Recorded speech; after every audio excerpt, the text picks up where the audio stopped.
성부와 성자와 성령의 이름으로.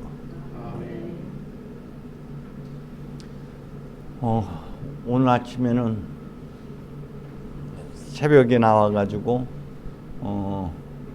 안양교회 우리 유재상 또르테 어머니 발인기도 고별기도를 바쳐드리고 왔어요. 참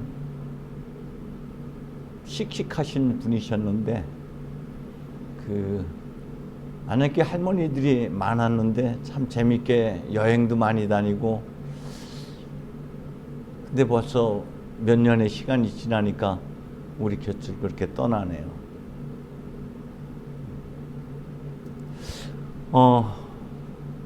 오늘 성서에서는 두 부류의 사람들 서로 대비해서 어느 한쪽의 삶을 선택할 것을 우리에게 요구하고 있습니다. 1독서에서는 하느님을 믿고 의지하는 사람들과 사람이 힘이 되어 주려니 하며 사람을 믿고 의지하는 사람들을 대비하고 있습니다.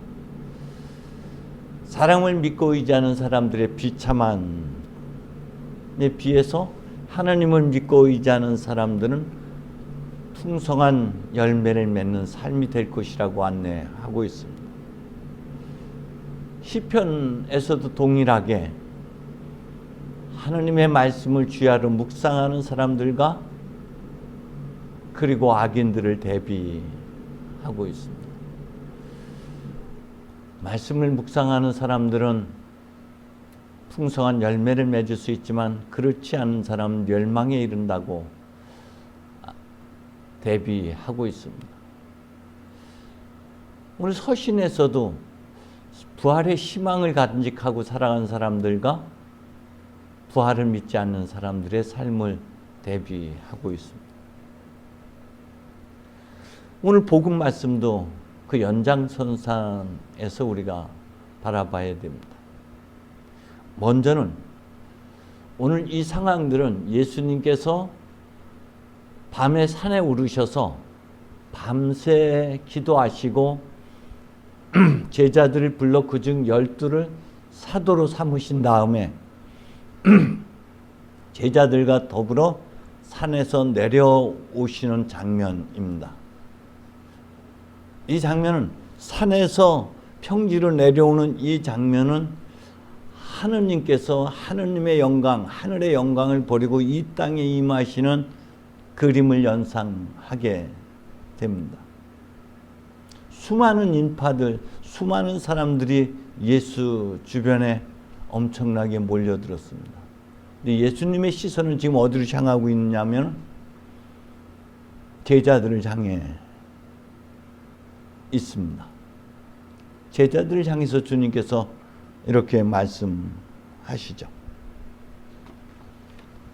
가난한 사람들아 행복하다. 지금 굶주린 너희들 행복하다. 지금 울고 있는 너희는 행복하다. 사람들에게 미움을 받고 쫓겨나서 억울한 누명을 쓰고 살게 되면 너희는 행복하다. 이거 있는 그대로 우리가 받아들이기는 쉽지 않은 본문입니다. 근데 주 대상이 사도로 부름받은 제자들이 주 대상이라는 것이죠. 우리도 한 발걸음 더 성장하고 성숙해지면은 이 말씀은 우리의 것이 될 수가 있는 것이죠. 주님께서는 여기에 모인 이 대상이 사도들, 제자들이라는 것을 우리가 잠시 염두에 두고 길이요 진리요 생명이신 주님을 따르기 위해서 우리가 흔히 향주 삼덕이라 그래요. 하느님에게로 향하는 데 필요한 덕이 있습니다. 그것이 향주 삼덕, 믿음, 소망, 사랑이죠. 이 또한 하나님의 은총인 것이죠. 믿음, 소망, 사랑으로 길, 진리, 생명이신 주님을 따라 나서는 발걸음. 그 궁극의 자리가 어디냐? 가난, 정결, 순명이죠. 오늘 복음은 바로 가난함, 그리고 정결함, 그리고 순명의 삶을 사는 복음 삼덕을 사는 이들의 행복을 선포하고 있는 것이죠. 대체적으로 가난, 정결, 순명은 수도자들이 수도회에 입회할 때 서약하는 내용입니다. 하나님과 일치된 삶을 살아가는 것을 가난, 정결, 순명이라고 그러고 아주 절대적인 행복, 절정의 행복이 가난, 정결, 순명의 삶이라고 성서는 우리에게 안내하고 있습니다. 가난, 정결, 순명의 복음 삼덕에 이르는 그 길이 참 멀고도 험한 여정이에요. 주님은 하늘의 영광을 포기하시고 비워내시고 그가 의지할 수 있는 유일한 것이 있다면 십자가밖에 없었어요. 그가 소유하고 있는 것은 십자가 하나뿐이었고 머리 둘 곳조차 없었던 주님, 가장 가난하신 주님, 그분은 오로지 의지할 수 있는 분은 하나님밖에 없었어요. 그분을 따르기 위해서 제자들은 자신의 모든 것을 내려놓아야만 했죠.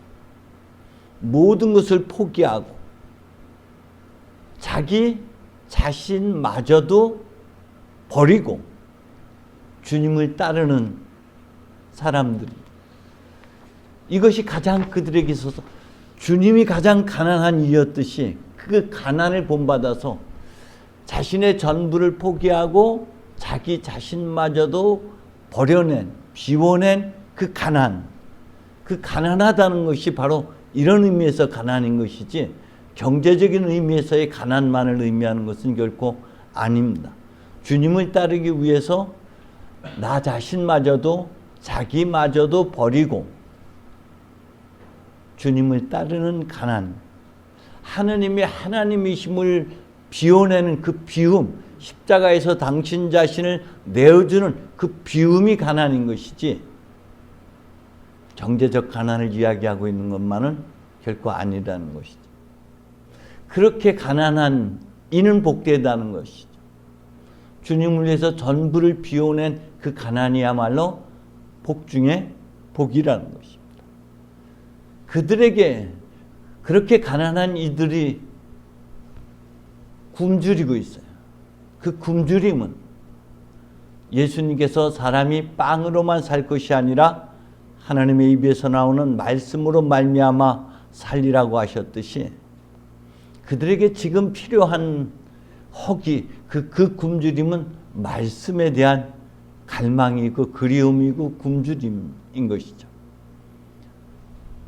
하늘로부터 음성이 들려와서 너는 내 사랑하는 아들, 내 마음에 드는 아들이다라는 이 따뜻한 위로의 말을 통해서 사람들은 자기 정체성, 내가 누구인지를 알아차리게 됩니다.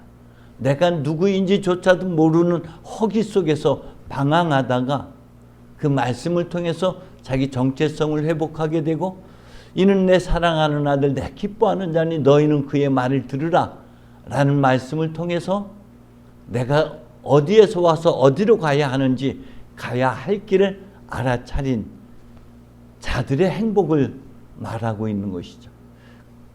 하나님의 말씀을 통해서 위로받고 지지받고 격려받고 인정받음으로 인한 행복을 이야기하는 것입니다.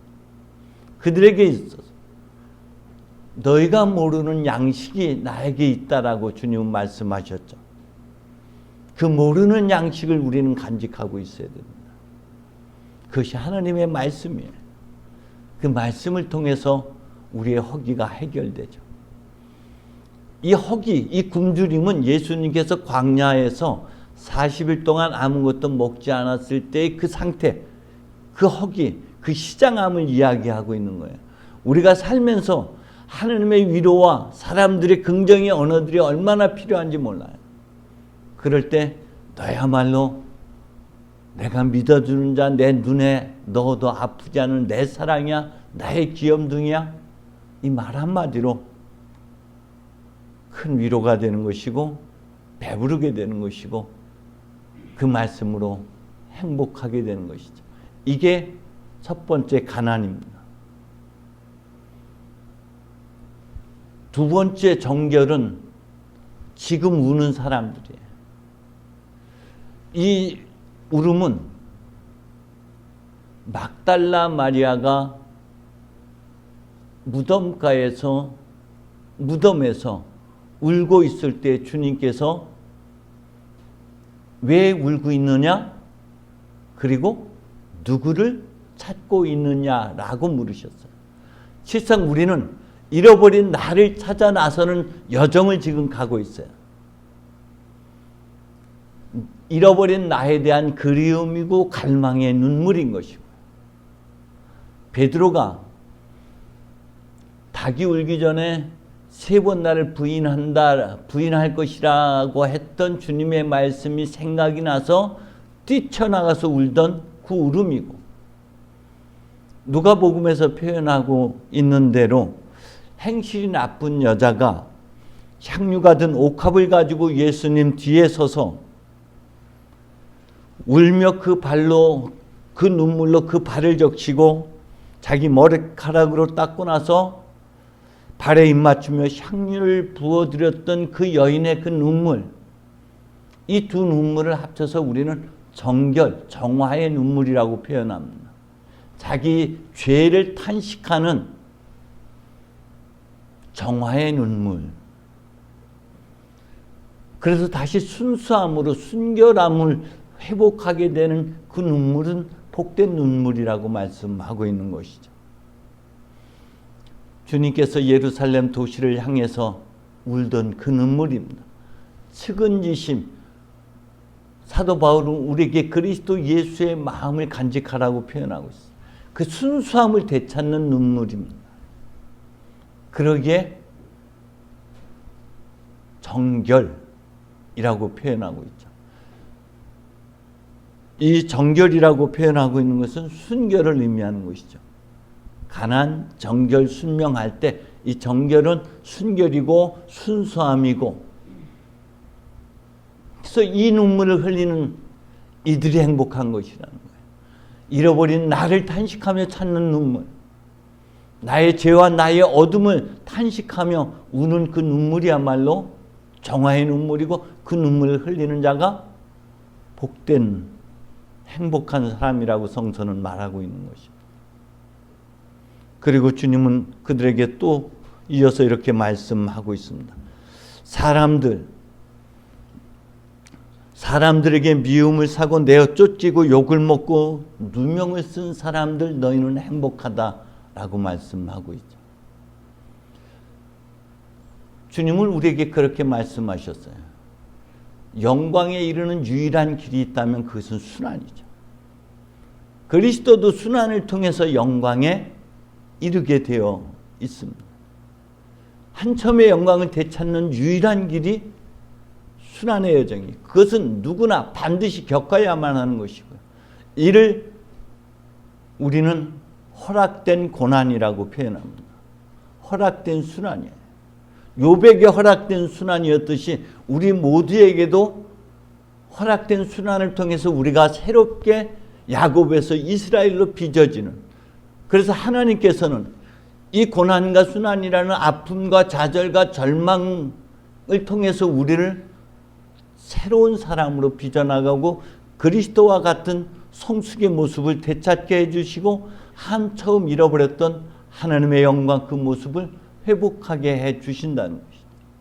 이 신앙의 여정에서 좌절과 절망을 겪지 않은 사람이 없어요.